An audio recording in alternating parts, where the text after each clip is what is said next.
Why do certain astrologers who are brilliant astrologers not get any prediction right? Though when you talk to them, they know all the concepts, they are brilliant. The problem is somewhere down the line, they are not blessed with that Saraswati, that second house, that tongue.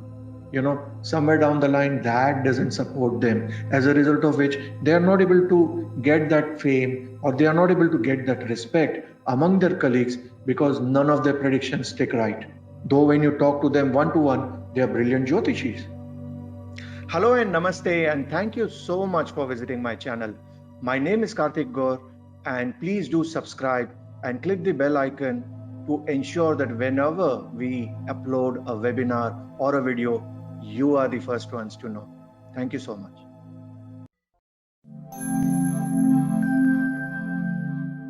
First and foremost, let us understand the step 2 of understanding Surya. We have already understood in step 1 that, oh, he is fantastic and he is the king, he is shining, he is radiating, and he is the giver of Jyotisha, etc. Now, let us understand step 2 of it, or the higher version, or the part 2 of the Upadesha. Now, as and when each one of you starts becoming a serious student, you need to start understanding what is the best astrologer, or does the sutras have a clear demarcation in terms of who a great astrologer is? And yes, the sutras, the Varahamira and the other texts talk about a term called as Trikalagya. Trikalagya is the one who can see past, present and the future brilliantly. So many times I have seen clients tell that, hey, we went to that astrologer, he is always able to predict the past very well, but he is somehow not able to predict the future that well. Or sometimes I've seen people who are able to predict future, but when it comes to understanding the past, etc., they completely make a mess of it. So what I'm trying to say is that this word called Trikalagya is very tough to achieve, and it requires years and years of your tapasya, years and years of mantras to ensure that ultimately that digestion happens. Ultimately Saraswati blesses you as well. Why do certain astrologers who are brilliant astrologers not get any prediction right? Though when you talk to them, they know all the concepts, they are brilliant. The problem is somewhere down the line, they are not blessed with that Saraswati, that second house, that tongue. Somewhere down the line, that doesn't support them, as a result of which they are not able to get that fame, or they are not able to get that respect among their colleagues, because none of their predictions stick right. Though when you talk to them one to one, they are brilliant Jyotishis. So you understand, this word Trikalagya is a very, very important word. And understanding the past, present, which is the now, and the future is something very, very important. If you understand, in the previous videos, I have talked about the concept of trines, especially when I was teaching you the houses, the 12 houses of a horoscope. Please go ahead and check those videos, and you will get a great clarity. And over there, I was talking to you that the 9th house, or the 9th lord, becomes a very, very important aspect of your horoscope, because it is telling you all your past karmas, good or bad. And generally, if that 9th lord is very well placed, that frankly speaking, half of the battle is won. Now, why did I say that? Because that 9th lord is going to protect you in this birth. It is almost like a traveler's check with which you have come. In olden days, I remember, I don't know if it happens now, whenever you used to travel to a foreign country, you took that traveler's check of maybe $1,000, $2,000, so you don't have to collect the cash with you, and that risk factor is not there. In today's time, we probably have those cards, where you load maybe 5,000 euros, 10,000 euros, whatever it is, and rather than taking the cash with you, you always take those privilege cards, or the cards which are always filled with cash. Your 9th lord is almost similar to that card, where you don't have to worry, because there is a certain amount of good karmas which you are carrying forward, which almost nullifies. It is almost like an antivirus which is going to protect your PC or protect you from your data getting corrupted. Or those helmets which take care of you when there is a huge thing happening, or a shock absorber of a car. So that ninth lord of past becomes such an important aspect of a horoscope. And what does Maharishi Parashara say? You look at the ninth lord of Rashi, Navamsha and Shashtiyamsha to understand the amount of good luck that a person is born with. Now that is where the rectification comes into the picture. A lot of you might be a beginner, so don't start looking at your Navamsha and Shashtiyamsha. Probably they might be a wrong Shashtiyamsha. There is a certain level of rectification that is required to ensure that the time of birth is correct. And that is a completely different topic. I'm not touching in that as of now. But nonetheless, the ninth house of the trine is associated with your past karmas. Now that past karma can also be bad, as a result of which sometimes we see a child, who is suffering, with a terrible disease at a young age. Autism or a child being born blind. Sometimes you feel for them that, hey, what are the karmas they have done to actually be born blind or born handicapped or born autistic? It's all in the ninth lord. Probably they have come with a debit note. Probably there is something which is pending. So rather than the card having loaded dollars or euros, the moment they insert the card, it sort of says that, hey, there is a pending limit where you have to pay the bank 5,000 euros. So from the time from which they are born, poor guy is always paying the debts. And to a large level, we feel bad.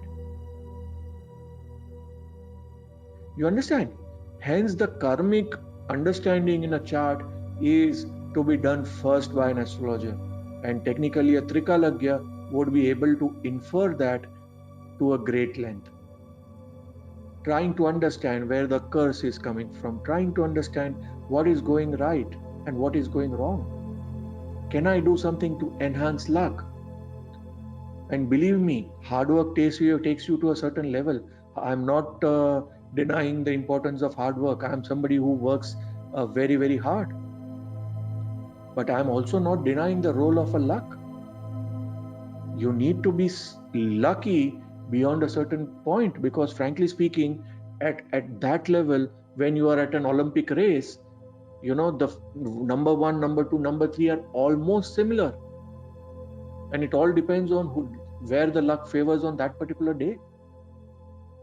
The difference between probably that 200 meters runner is 0.1 second, 0.2 seconds, God knows 0.001 second. And then it's a tightrope walk. And what happens beyond ninth lord? Why not? That is your father, that is the boss. So all our luck at a very, very initial level is associated with the ninth house of father. And ask anybody who has lost a father at a very young age, or who has not got the love of the father. There is a psyche problem. There is a little bit of a confidence issue. So very, very important. Ask anybody who has had a sort of bad experience with their guru. Somewhere down the line, that whole house of spirituality, or let us say dharma, is something, gets shaken. And they start believing that, hey, this is all crap. I don't believe in it. And they suddenly start telling wrong things and having a very negative notion about that ninth house. Where is your Lagna? So what happens is the future of the ninth house is the Lagna. So depending on your upbringing, depending on the luck that you have had, with your father or whatever it is, based on that you are going to shape your future. And hence they say that early years are most important. I remember speaking a few years back to those encyclopedia people, and they say that our biggest USP of selling our books is that we tell our clients that, hey, the first 12 years are the most important years of your child, because that is the time when the brain is able to take, is able to receive the maximum part of what is being taught, and it is purely based on the Naisargik Dashas of astrology. But that is the way that those people sell their encyclopedia, and which is the right sort of a way of doing it, and that is a fact. So what happens is, if we have got those books, we have got the toys, we have got the good upbringing, we have got good education, we have to give a certain amount of credit to our ninth lord. Not everybody is lucky. Not everybody is lucky to be in a safe country. The other day I was just taking a walk and somebody, kept the bag on the ground. And not for a second I thought that, hey, there could be something else in the bag, because I'm living in such a safe country. Now the same thing, if it would happen in some other country, definitely I would feel a little scared that, hey, what is there in that bag? Will it blow off? What is it? I don't know about it. So it is so important to count our blessings also, which is a very, very important thing that you need to do every day morning. And I'll be talking about it when I talk about Chandra. But we tend to take a lot of things which come to us by God's grace or by luck. We tend to take it very easily. We don't understand that how important it is that food is in our table. So that ninth house is shaping our Lagna. What is Lagna? Lagna is your present. What you are thinking at this point of time is going to shape your future. What you are doing now is going to shape your future. Or how are you behaving now is going to shape your child's future, which is your fifth house. Are you saving something? So tomorrow, God forbid, something happens to you. Do you have a security for your child? Have you taken an insurance policy? Have you taken a critical illness? Or have you saved something by which, God forbid, something happens to you, the ninth house of your child doesn't get defunct? Because from the fifth house, the ninth house is Lagna. So what is the past of your child? It is the Lagna. Your Lagna rather, because you are the father of your child. Or what is your future? Your future is your fifth house. But who is shaping that future? You are shaping it as of now. So you understand, it's such a logical understanding of the whole concept of trine. If you are putting in effort to learn Jyotish today, it will help you tomorrow, which is your fifth house.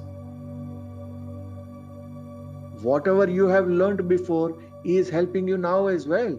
Before, it's in the past. It's your ninth house. It's helping you today, your Lagna.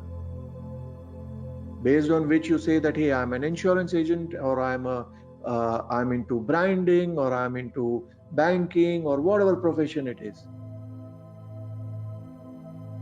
So you understand that the Trikalagya, or the trine of, or the triangle of Durga, is so important for you to shape your future.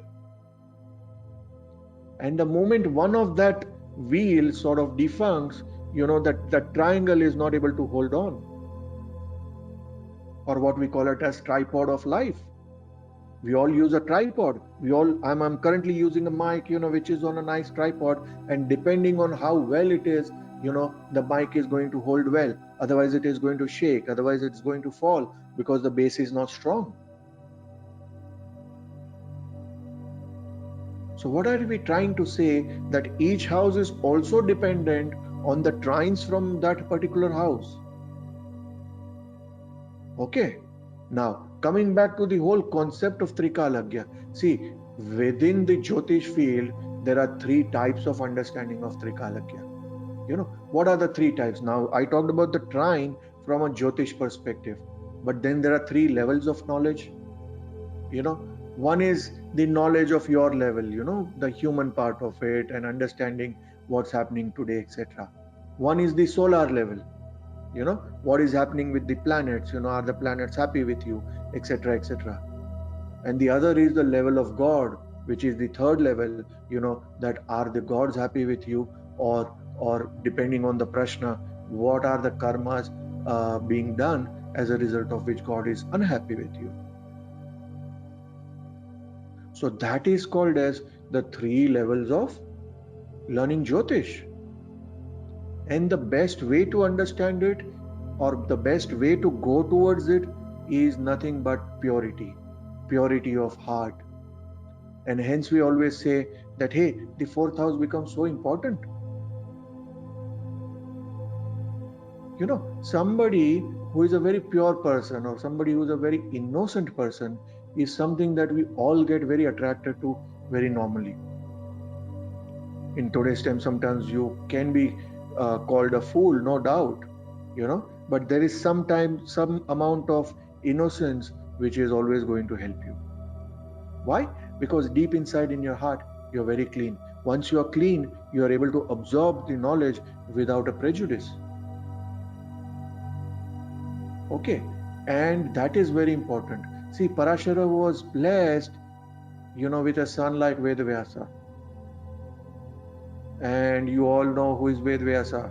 The one or a rishi who can actually, write all our sutras, write all our Puranas, and also, logically, map them to the 4 Vedas, is somebody, who has to be brilliant.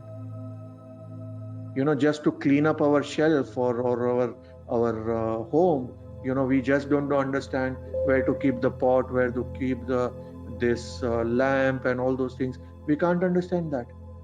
And imagine this great rishi, who went ahead and not only wrote, but also ensured that, the 4 Vedas were perfectly managed and everything was written and segregated. Whoa, what a mind.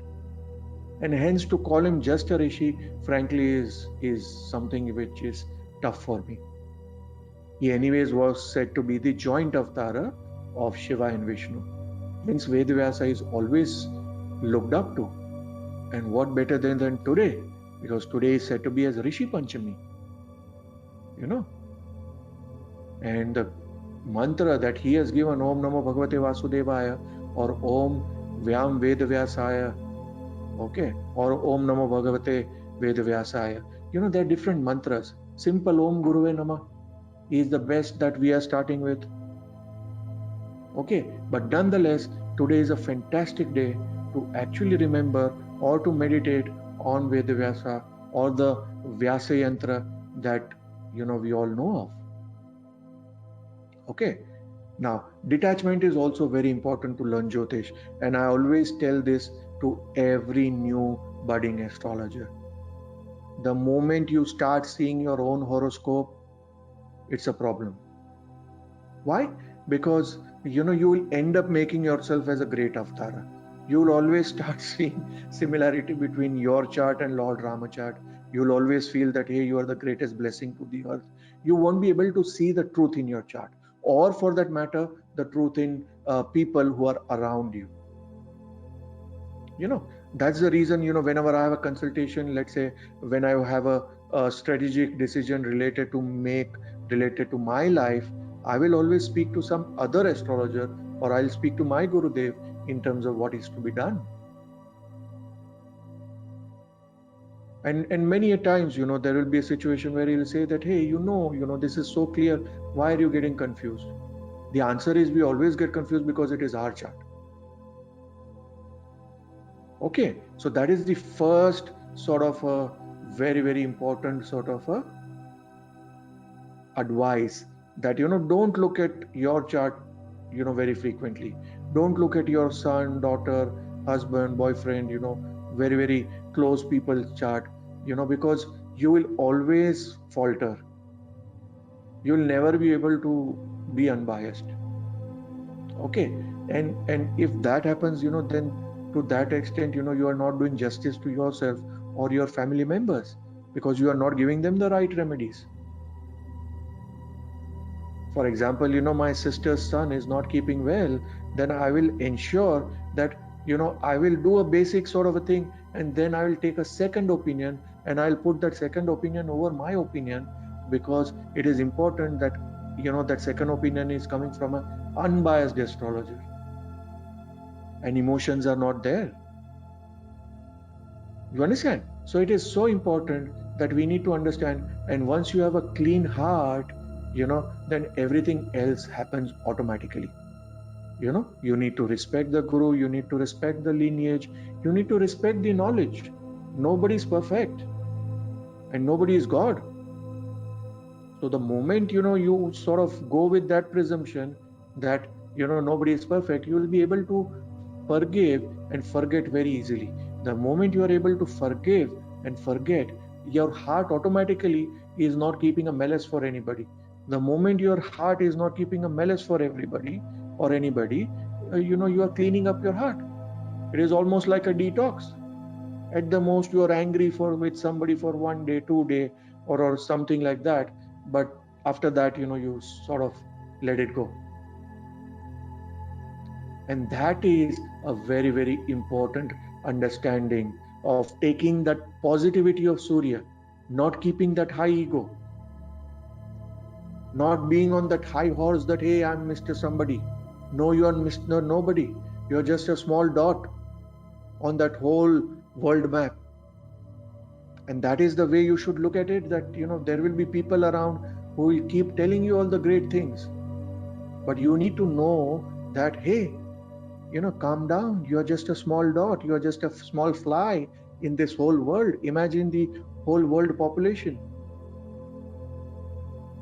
So it is a very important thing to keep your checks and balances. You have to be that positive Surya. You have to be that positive Agni, which is going to light other people's house rather than burn anybody's house.